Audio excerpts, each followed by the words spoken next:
Olá, cá estamos de novo para mais um Palavras Cruzadas, hoje com o professor Pinto da Costa. Como está, professor? Muito gosto. Hoje vamos começar por falar então das diretas do PSD, mais concretamente de um debate que se realiza hoje aqui no Porto, com os candidatos à liderança, no entanto, sem Pedro Santana Lopes e Manuela Ferreira Leite. Pois é um debate que não será completo, o problema tem-se divulgado muito, com muitas nuances.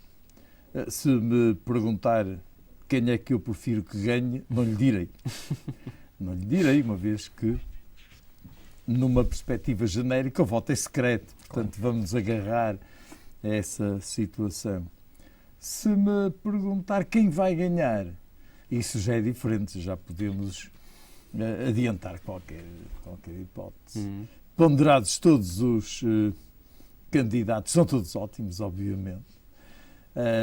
Até pelo simples facto de se proporem à liderança, já traduz uma autoestima mais do que suficiente. Não há medos, não há inibições, mas na prática, se eu tivesse que, a nível de euro-milhões, escolher um número, parece-me que o Pedro Santana Lopes reúne mais probabilidades, porque se a eleição for preponderante relativamente às bases. Isto por um lado. Sim. Por outro lado, parece-me que de todos os candidatos, aquele que reúne mais as pontas, quer dizer, os mais jovens e os mais velhos, talvez seja ele. Portanto, em termos de probabilidade, eu apostaria nele. Como disse, não escolho nenhum nem outro. Mas talvez, vamos a ver, aquele que terá maior votos será o que realmente ganhará. Aqui, como sempre, prognósticos só no fim do jogo. Claro. No entanto, neste debate que se realiza aqui no Porto, e que é o primeiro entre os candidatos, acabam por falhar dois dos principais candidatos, precisamente, à liderança. Quer dizer, primeiro falha Manuela Ferreira Leite por questões de agenda, Santana Lopes não aceita vir precisamente porque ela não vem. Acaba por se perder muito, não é? Pois, quer dizer, será um semi-encontro, não será um encontro total, porque o lógico, a haver X candidatos, é que toda a discussão seja feita de colaboração com todos. Pois é evidente que o argumento do segundo a não estar presente tem a sua lógica, pois ou são todos ou não é ninguém. Os outros não aceitaram esse princípio, portanto vem, mas digamos, aquela expectativa que todos teriam relativamente ao debate vai ficar um pouco lograda, como é lógico, não é? Provavelmente contaremos com a presença de Pedro Passos Coelho, ele que tem o apoio da distrital do PSD Porto, por isso, à partida estará a jogar em casa. Quer dizer, exato, era essa a frase que eu ia dizer, em princípio a jogar em casa, e portanto, quer dizer, sai um pouco desvirtuada a hipótese do debate, porque na realidade ele, no ambiente em que vai jogar, joga já com um certo favor Relativamente a ele, Marcelo Rebelo de Sousa disse que Passos Coelho está a conseguir cada vez mais apoios e quase se notou um prognóstico de que eventualmente ele conseguiria ter um bom resultado. Entretanto, Santana Lopes já surgiu a dizer essa é uma boa maneira de tentar acompanhar uma candidatura, de dizer que tem bom resultado, porque em regra nós costumamos comprar os produtos que nos dizem que é bom e que mais se vende. Nós vamos a uma livraria, livro de ponta, nós temos a tendência de ir comprar esse livro, pelo menos para ver porque é que se diz que é. Se é, se não é, vamos lá ver. Há outros que dizem também o contrário, não é? Pois, efetivamente, só aguardando. Só aguardando. Eu, como já disse, parece-me que aquele que reúne maior número de preferências por jogar nos extremos. Porque uns vão todos para os mais jovens, outros vão para os menos jovens. E este é que me parece que irá para uns e para outros. Acha que Manuela Ferreira Leite, quando diz que não faz política espetáculo por não ter vocação para a atriz, acaba por ficar muito direcionada apenas para os mais velhos? Até certo ponto. Até certo ponto. Porque a juventude é, por definição, espetáculo, é irreverente, porque se não o for, não é juventude.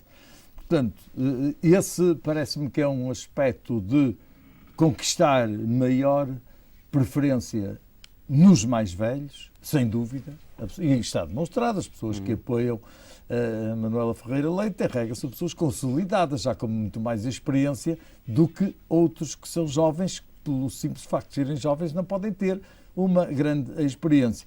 Portanto, essa do espetáculo é, digamos, é uma postura que está de acordo com a personalidade dela, mas hoje a política é espetáculo. Esse é que é o tal problema. Quer dizer, nós estamos em 2008, nós copiamos há 30, 40 anos o modelo que já se fazia com bombos e com festas e marjoretes nos Estados Unidos. Nós importamos essa modalidade, menos racional, mas mais afetiva, e, portanto, não podemos descolar-nos da realidade.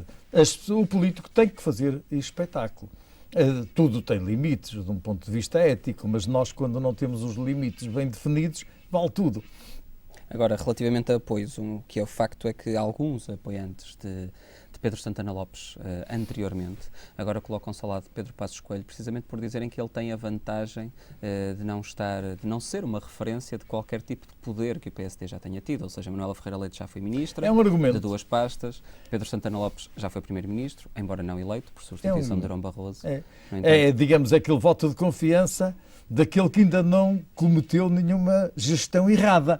Pelo menos tem essa vantagem. Ainda não teve a oportunidade de errar. Ao passo que os outros, seja quem for, que esteja na liderança, que esteja como primeiro-ministro, digamos, de uma massa tão difícil de governar que somos nós, 10 milhões de pacíficos cidadãos, é extraordinariamente complicado, até pelo próprio sistema em si mesmo e pelo próprio objetivo que também se pretende.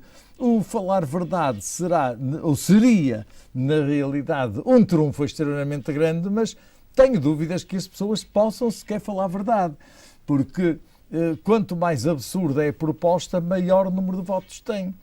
Quem prometesse, seja ele qual fosse, que ia acabar com os impostos todos e que iria baixar a gasolina para metade e o gasóleo para 1/3... Acha que as pessoas acreditariam? Acreditavam o número suficiente para lhes dar a preferência. Porque aqui há uns anos na Dinamarca houve um grupo que anunciou que acabaria com os impostos se fosse eleito e foi eleito e não acabou com os impostos, obviamente.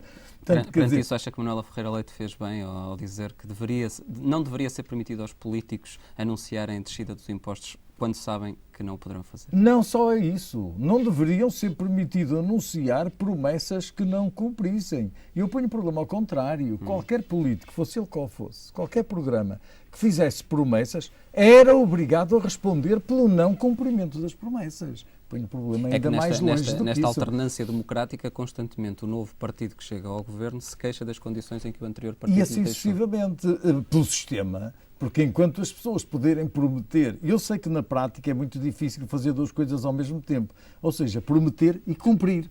Portanto, as pessoas escolhem mais fazer promessas, que é mais fácil, do que propriamente cumprir. E até ultrapassamos já o limite do razoável, na minha opinião. É que as promessas já não são para amanhã. São promessas daqui por 1 ano, 2 anos, 3 anos, 4 anos, 10 anos. Portanto, qualquer um de nós promete tudo daqui por 10 anos, sempre, se calhar nem estamos cá, portanto, são promessas. Não, quer dizer, tudo terá que ser filtrado, na realidade, para obter uma certa credibilidade pela maneira de estar, etc. Penso que a doutora Manuela Ferreira Leite, que aliás eu muito prezo e respeito, que não sei se ela ganhará muito votos pela afirmação de ser radicalmente contra a regionalização. Ela afirmou precisamente ao estar aqui no Norte. Sei efetivamente se isso, digamos, em termos políticos, uma vez que ela diz que ia falar a verdade, e é isso que ela pensa, foi verdadeira com ela própria. Do ponto de vista da política convencional, não sei se teria sido muito político, porque grandes inconvenientes de desenvolvimento do país nesta ocasião está exatamente devido à centralização e não à regionalização. Ela, de qualquer forma, afirmou que está a favor dessa descentralização, mas passando por um maior poder dado aos municípios. Não chega. Isso seria outra centralização, uma mini-centralização, isso não é regionalização. Isso é uma municipalização. Não é. A regionalização, na realidade, há confrontos culturais, até climáticos. Nós não podemos afastar-nos disso. Há certas zonas cujo solo é mais rico nisto ou naquilo. O mapa florestal também é diverso em todo o país e, portanto, quer dizer, estou a falar no continente, obviamente, a regionalização das ilhas já está feita. Exato. Já está feita. Em relação aqui, realmente, a regionalização aquela afirmação pode realmente retirar muitas pessoas, que não são poucas, as que o facto de haver um referendo ou não, esses referendos nós já sabemos quem é, até depende se está sol ou se está a chover, não é? Quer dizer, os resultados dos referendos interessa na realidade é o que as pessoas sentem. E as pessoas hoje sentem que, em termos das suas indústrias, dos seus comércios, dos seus locais, as deficiências que têm, os empregos, precisariam de arranjar, sem estar sob a tutela de um centralismo que, inoperante, na minha opinião, pudessem os próprios, os locais, à custa da vivência das situações anteriores, ir resolvendo os seus próprios problemas. Que respeito totalmente os que têm opinião contrária à minha, não é esse o caso. Estou a fazer uma análise muito sumária de se ela vai colher mais votos ou não com essa afirmação. Disse, naturalmente. De qualquer forma, relativamente à regionalização, mesmo sem recurso a números, a ideia de que muitas vezes temos é que, nomeadamente aqui na zona do Porto, há muita gente a favor. Constantemente, a luta contra a centralização em Lisboa acaba por ser liderada pelo Porto. A questão é que muitas pessoas do interior do país receiam que, mesmo que venha a regionalização, continua a haver uma centralização nas capitais das regiões. Exato. O problema põe-se, sobretudo aqui ao norte, relativamente ao Nordeste transmontano. Exato. Quer dizer, há um certo medo, um certo receio que deixam de depender de um centralismo de Lisboa e passam a defender um centralismo do Porto. Penso que não seria isso, quer dizer, a regionalização... De qualquer forma, quem quiser a regionalização vai ter que convencer essas pessoas de que não é isso que vai acontecer. Claro, exatamente. Estou perfeitamente de acordo. Passamos então agora a um outro assunto. Quem também não está muito feliz com a vida que tem são claramente os professores portugueses. Quase metade deles, se pudessem escolher neste momento, não teriam optado pela profissão de professor. São 44% descontentes. É um número muito grande. Esse é o drama. Porque a mim parece-me que se houvesse um professor único que se sentisse desenquadrado, arrependido por ter escolhido aquela carreira, já era grave. E o professor mereceria um acolhimento, um tratamento psicológico para tentar avaliar o porquê da situação e tentar, uma vez que ele era professor já há 10 ou 20 anos ou até mais do que isso, tentar aproveitar as maiores potencialidades para ele, que é uma pessoa humana, para que fosse o mais feliz possível e, além disso, para que não houvesse repercussão naqueles que têm que lidar com ele, maiormente os alunos, porque em termos de eficácia, uma pessoa que está a fazer seja o que for e que não está a fazer livremente de agrado, não pode ser eficaz. Mas, na realidade, a situação mais preocupante que nós temos que ver que são 42%. 44%. Pior ainda. 44% mais 2%. Eu já estava a ser benévolo. 44% dos professores escolheriam outra carreira, se fosse possível. Ora bem, o que é que isso quer dizer? Que são professores que não estão a fazer aquilo de que gostam. Estão a fazer contrariado, naturalmente até fazem um esforço grande para tentar cumprir, para não ter problemas, mas fazer as coisas com o brilho nos olhos, nós não podemos exigir essas pessoas, porque elas não estão diretamente vocacionadas. Claro que... A questão aqui é saber se é realmente por falta de vocação, mas a mim parece-me que, segundo dados do estudo, será mais por não estarem contentes com a forma como são tratados no exercício da sua profissão. Exato, quer dizer, isso é uma agravante, porque claro, se o indivíduo está numa determinada profissão, gosta dessa profissão, se sente preterido, se sente maltratado, se sente mal gratificado, e ele tem a capacidade, tem o ânimo, tem aquilo que antes chamava a alma salgueirista, pois no meio da desorganização havia qualquer coisa, uma força anímica que levava a coisas incompreensíveis. E ele, se realmente tinha essas qualidades todas, tinha capacidade para lutar, para apresentar programas, para apresentar alternativas, porque uma coisa é fazer greves e manifestações e outra coisa é fazer as mesmas greves e manifestações apresentando propostas de alternativa, esquemas. Isto está mal, nós queremos assim assado. Pois, isso é que me parece que é realmente importante. As pessoas não estão vocacionadas, portanto, têm más condições, é um ciclo vicioso.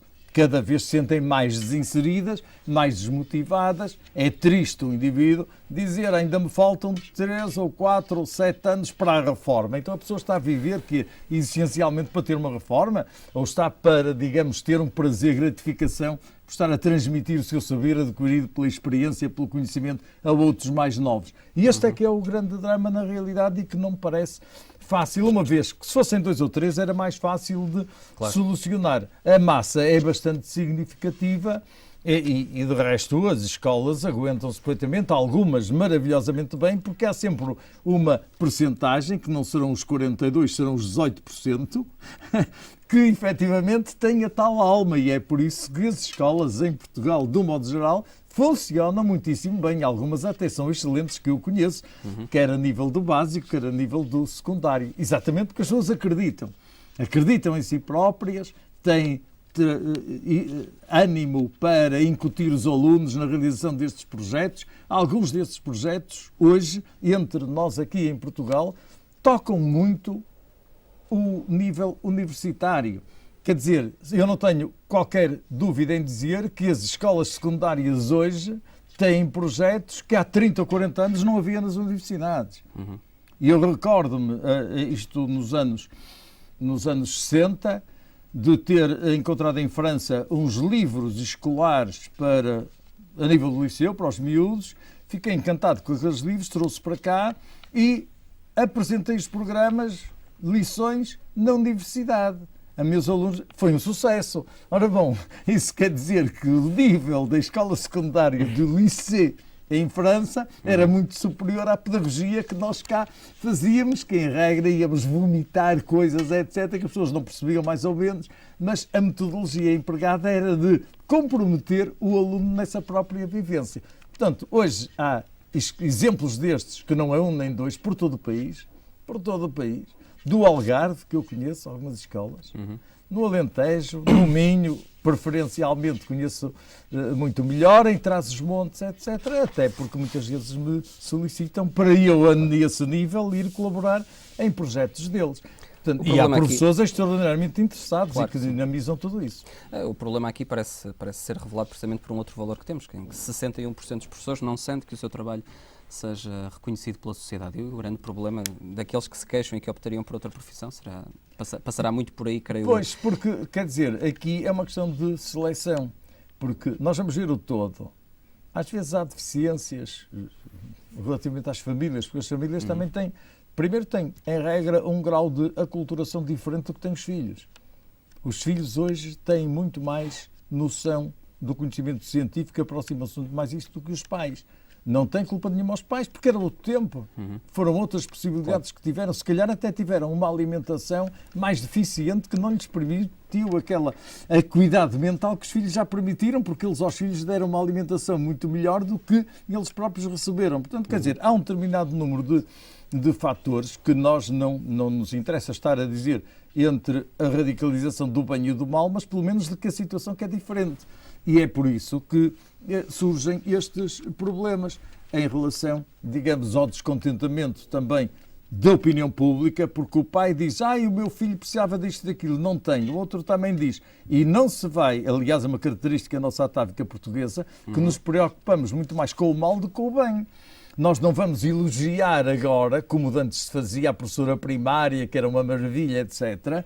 Mas não, hoje esse valor perdeu-se. Hoje, na realidade, nós queremos o que é que o professor fez de mal. Isso é que conta. Não interessa o que é que o professor fez de bem.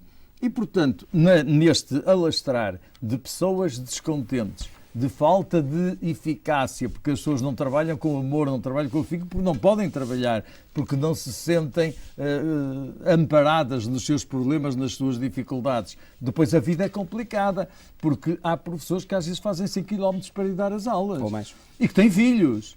E que têm que levar os filhos, ir buscar os filhos. Como é que um professor que faz essa andança toda pode estar extraordinariamente entusiasmado com os alunos? Está a ver quando são horas para poder ir embora e buscar os filhos. Portanto, quer dizer, há aqui um emaranhado extremamente complicado e que traduz a dificuldade do interesse depois global quando nós vamos a apreciar uma amostra. Depois vêm os números, 44% estão assim, ou estão assados, estão contentes ou estão descontentes. Mas o que é uma integração? Tem que se rever realmente o problema. Talvez, na minha opinião, tudo isto, se se desse um bocadinho mais de liberdade às escolas, haver uns programas mínimos, impostos nacionalmente, um mínimo, e depois desse mínimo não limitar a capacidade imaginativa e criativa dos professores. Uma das opções que os professores apresentam, cerca de 80% deles, estão mesmo a favor da criação de uma ordem dos professores, segundo o João Granjo, que é o presidente da Associação Nacional de Professores. Claro. Isso poderia ser uma solução, da mesma forma que os médicos também têm, engenheiros? Todos têm. Porque é que os professores não têm Porque essa os pergunta? professores não vão ter, quer dizer, não sei se isso seria propriamente uma solução, mas pelo menos para, entre eles, uma vez que essa ordem teria um código ético, e para se autocriticar e impor um mínimo de diretivas que já existem, quer dizer, seria mais uma repercussão porque legalmente já existem essas prerrogativas, os direitos, os deveres, etc. Mas como todos têm uma ordem, pois os farmacêuticos têm uma ordem, todos têm. De forma, porque é que não vão de ter também? Os médicos dentistas têm uma ordem, pois, os médicos têm uma ordem, os advogados têm uma ordem. Não sei por que razão é que efetivamente, talvez desse alguma força, não resolvia o problema de maneira nenhuma, porque não era a ordem que ia transformar o número de 44 para 10%, julgo eu. Temos aqui agora um outro caso curioso para analisar. Em Figueira de Castelo Rodrigo, um casal de ex-imigrantes foi encontrado sem vida. Segundo o título da notícia, era um caso misterioso, não se sabe muito bem porque terão morrido. Fala-se provavelmente de uma intoxicação por monóxido de carbono. No entanto, acaba por ser estranho, uma vez que havia animais também no pequeno local onde estes se encontravam e os animais não foram intoxicados. O que é que, na sua opinião, o que é que pode ter acontecido neste caso? Ora bom, este caso talvez pudesse ser resolvido pelo CSI, porque realmente é um emaranhado tão enigmático que, não digo pelo CSI, porque o CSI é uma unidade ficção, uma ficção televisiva, claro, muito agradável, não digo isso, mas dentro do espírito, porque há aqui alguns aspectos que me parecem curiosos. Primeiro e bem, fala-se no canário. No canário, o facto do canário não ter morrido, que afastaria a hipótese de intoxicação por monóxido de carbono. Convencionalmente, quando não havia detectores próprios de monóxido de carbono, o aconselhável, isto há 50 anos, era, por exemplo, nas garagens, ter uma gaiola com canário. Porque se o canário morresse, isso na prática traduzia que havia emanações das caminhonetes, etc. Havia emanações ultrapassando o limiar do possível sem causar prejuízo no homem. Pois, muito bem. Mas cuidado, porque o facto de uma pessoa morrer ou até o canário morrer, depende se no local onde está o animal ou a pessoa, se a taxa de monóxido de carbono é a mesma em todos os níveis, porque pode não ser. Porque pode haver correntes que passem aqui à nossa frente, que a mim estejam a influenciar e assim não estejam. Portanto, o facto de estar mesmo ao ar livre. A intoxicação pode acontecer ao ar livre se o ar se desloca diante de nós. Ora bom, portanto, aqui não me parece que isso seja uma condição sine qua non. Parece-me que nós podemos talvez conjugar os elementos de que somos disponíveis. Primeiro, há aqui uma situação que diz que foi feito um exame toxicológico, não há resultado do exame toxicológico. Portanto, como nós não temos ainda o resultado do exame toxicológico, podemos especular à vontade, porque se nos viesse o exame a dizer que isso representava um coeficiente de 0,66, pois então a morte tinha sido devido ao monóxido de carbono. Portanto, como podemos especular, vamos lá ver. A autópsia médica local é constituída por várias partes, 4 partes concretamente. A primeira é a informação. A informação é importante, porque a informação diz que um deles era canceroso e sofria de diabetes, do coração e tem outras complicações. Ora bom, uma pessoa que tem uma patologia deste género está altamente vulnerável, está diminuída nas suas resistências. Claro. Se tiver, porque havia lá monóxido de carbono, uma vez que havia uma braseira e que estava ligado ao fogareiro, aquela mínima quantidade de monóxido de carbono poderia, efetivamente, num organismo tão debilitado, a ter provocado a morte. Por outro lado, há muitas situações de morte súbita que nós também não nos conhecemos, também não conhecemos qual foi o resultado da autópsia em si mesmo. Depois o exame do local, eu não sei se o exame do local, que é a segunda parte da autópsia médica legal, exame do local CSI à moderna na televisão desde os anos 50, na Europa desde 1900, o professor Edmond Locard chamou a atenção para, e o outro professor também, Alexandre Lacassagne, para a importância do exame do local bem feito, CSI, que representava 3/4 partes da autópsia médica legal. Nós não temos aqui informação do exame do local, porque era necessário saber qual era a zona onde existia mais monóxido de carbono, que é facílimo. É pegar num garrafão cheio de água e em determinado local esvaziá-lo, porque ao sair a água vai entrar o ar que lá está. Rolha-se e vai-se para o laboratório e vai-se dosear. Portanto, não tem dificuldade. Foi feito isso? Não sei. A observação do cadáver também não dispomos. Foi monóxido de carbono? Se foi monóxido de carbono, devia estar muito rosadinho, tipo cor carbinada, também não sabemos. Portanto, podemos especular, porque não temos o resultado da autópsia médica legal. Os exames complementares laboratoriais também não foram feitos. Parece assim, a priori, parece que poderá ter sido uma causa de morte natural agravada por esta dificuldade respiratória relativamente ao óxido de carbono. É uma hipótese. Muito bem. Ficamos então com essa hipótese, professor. Voltamos então a encontrar-nos para a semana. Quanto a si, Palavras Cruzadas está de regresso amanhã. Até lá, fique bem.